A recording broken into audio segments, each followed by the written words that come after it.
नमस्कार व्यूअर्स। आज से हम चर्चा करेंगे आधुनिक गद्य विधा कहानी पर। हिंदी के आरंभिक दौर की वे चर्चित कहानियां जिन्होंने आने वाली हिंदी कहानी को एक मजबूत आधार प्रदान किया, एक मजबूत आधारशिला रखी।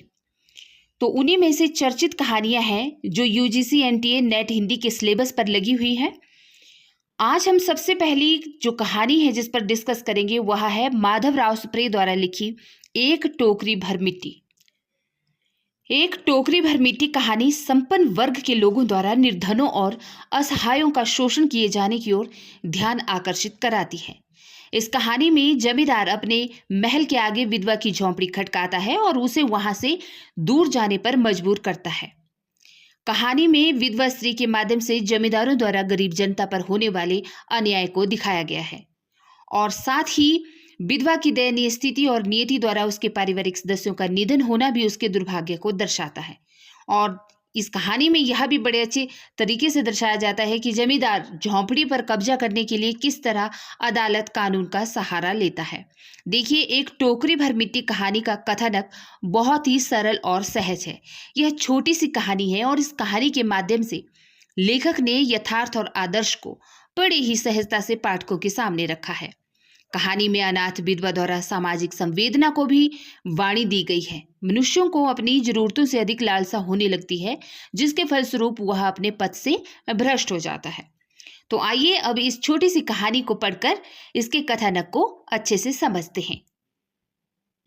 किसी श्रीमान जमींदार के महल के पास एक गरीब अनाथ विधवा की झोंपड़ी थी। जमींदार साहब को अपने महल का अहाता उस झोंपड़ी तक बढ़ाने की इच्छा हुई। विधवा से बहुतेरा कहा कि अपनी झोंपड़ी हटा ले, पर वह तो कई जमाने से वहीं बसी हुई थी। उसका प्रिय पति और इकलौता पुत्र भी उसी झोंपड़ी में मर गया था। पतोहू भी एक 5 वर्ष की कन्या को छोड़कर चल बसी थी। अब यही उसकी पोती इस वृद्धाकाल में एकमात्र उस विधवा का सहारा थी, आधार थी।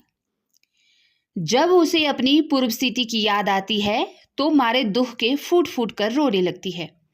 और जब से उसने अपने श्रीमान पड़ोसी की इच्छा का हाल सुना, तब से वह मृत प्राय हो गई थी। उस झोंपड़ी में उसका मन लग गया था कि बिना मरे वहां से वह निकलना नहीं चाहती थी। श्रीमान के सब प्रयत्न निष्फल हुए। तब वे अपनी जमींदार चाल चलने लगे। बाद की खाल निकालने वाले वकीलों की थैली गर्म कर उन्होंने अदालत का सहारा लिया और झोंपड़ी पर अपना कब्जा करा लिया और विधवा को वहां से निकाल दिया। बेचारी अनाथ तो थी ही, पास पड़ोस में कहीं जाकर रहने लगी। एक दिन श्रीमान उस झोंपड़ी के आसपास टहल रहे थे और लोगों को काम बतला रहे थे कि वह विधवा हाथ में एक टोकरी लेकर वहां पहुंची। श्रीमान ने उसको देखते ही अपने नौकरों से कहा कि इसे यहां से हटा दो, पर वह गिड़गिड़ाकर बोली, महाराज, अब तो यह झोंपड़ी तुम्हारी ही हो गई है, मैं उसे लेने नहीं आई हूं। महाराज क्षमा करें, तो एक विनती है। जमींदार साहब के सिर हिलाने पर उसने कहा, जब से यह झोंपड़ी छूटी है तब से मेरी पोती ने खाना पीना छोड़ दिया है। मैंने बहुत समझाया पर वह एक नहीं मानती। यही कहा करती है कि अपने घर चलेंगे, वहीं रोटी खाऊंगी। अब मैंने यह सोचा कि इस झोंपड़ी में से एक टोकरी भर मिट्टी लेकर उसी का चूल्हा बनाकर रोटी पकाऊंगी। इससे भरोसा है कि वह रोटी खाने लगेगी। महाराज कृपा करके आज्ञा दीजिए तो इस टोकरी में मिट्टी ले जाऊं। श्रीमान ने आज्ञा दे दी। श्रीमान अर्थात वही सेठ जिन्होंने विधवा की झोंपड़ी पर कब्जा कर लिया था। ठीक है। विधवा झोंपड़ी के भीतर गई। वहां जाते ही उसे पुरानी बातों का स्मरण हुआ और उसकी आंखों से आंसू की धारा बहने लगी। अपने आंतरिक दुख को किस तरह संभाल कर उसने अपनी टोकरी मिट्टी से भर ली और हाथ से उठाकर बाहर ले आई।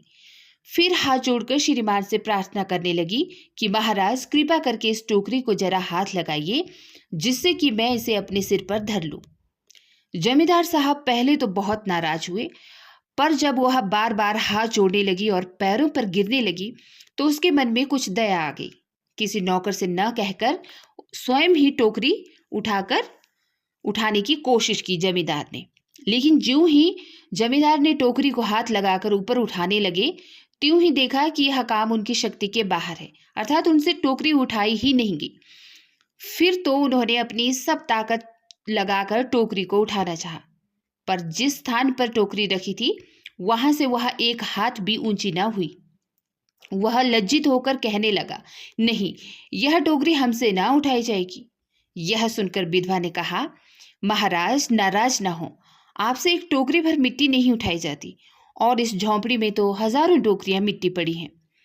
उसका भार आप जन्म भर कैसे और क्यों उठाएंगे? आप ही इस बात पर विचार कीजिएगा। जमींदार साहब धन मद से गर्वित होकर अपना कर्तव्य भूल गए थे, पर जब विधवा के उपरयुक्त वचन सुनते ही उनकी आंखें खुल गई। अपने कृतकर्म का पश्चाताप कर उन्होंने विधवा से क्षमा मांगी और उस झोंपड़ी को उसे वापस लौटा दिया।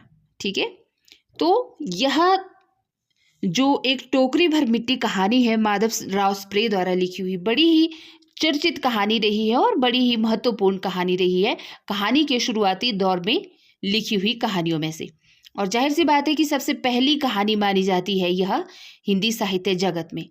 ठीक है, अब इस कहानी से प्रश्न बनते हैं कि विधवा की पोती की उम्र कितनी थी? तो आपने याद रखना है 5 बरस थी। ठीक है, विधवा की पोती जो होती हैं वह क्या छोड़ देती हैं? तो वह खाना पीना छोड़ देती हैं। ठीक है, जब से उनको वहां से निकाला जाता है। और अनाथ विधवा क्या बनाना चाहती थी?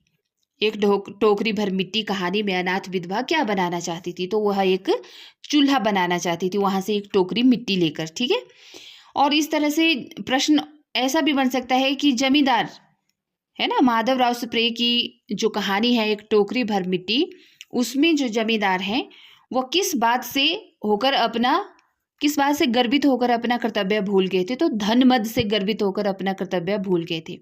और जमींदार ने विधवा को क्या वापस लौटाया? महल या पैसे या कुछ इस तरह से आपके पास ऑप्शन दिए जाएंगे, तो झोंपड़ी वापस की। छोटी छोटी कहानियां हैं यह आपकी यूजीसी एनटीए नेट की सिलेबस में लगी हुई, तो 1 बाय 1 करके हम इनको पढ़ेंगे और इस तरह से जान पाएंगे कि कौन सा कथन, ठीक है, कहाँ से बनता है और कैसे प्रश्न बनते हैं। तो बस आपने याद रखना है। जैसे एक कथन है कि विधवा का कथन देखिए, विधवा क्या कहती है कि महाराज अब तो यह झोंपड़ी तुम्हारी ही हो गई है, मैं उसे लेने नहीं आई हूं। ठीक है, महाराज क्षमा करें, तो एक विनती है। तो पूछा जाएगा कि यह किसका कथन है? तो यह एक टोकरी भर मिट्टी से विधवा का कथन है। ठीक है, तो इस तरह के कथन बनते हैं या पूछे जाते हैं। तो जाहिर सी बात है छोटी छोटी कहानियां हैं और बहुत ही आसान कहानियां हैं समझने में, तो आप आसानी से पूरे के पूरे प्रश्न कर पाएंगे जब भी इस कहानी से रिलेटेड पूछे जाएंगे। तो नेक्स्ट कहानी पर हम चर्चा करेंगे नेक्स्ट क्लास में। ये थी आपकी प्रिय कहानी एक टोकरी भर मिट्टी, जो छत्तीसगढ़ मित्र पत्रिका में प्रकाशित हुई थी वर्ष 1901 में, और जिसे लिखा था माधवराव स्प्रे ने।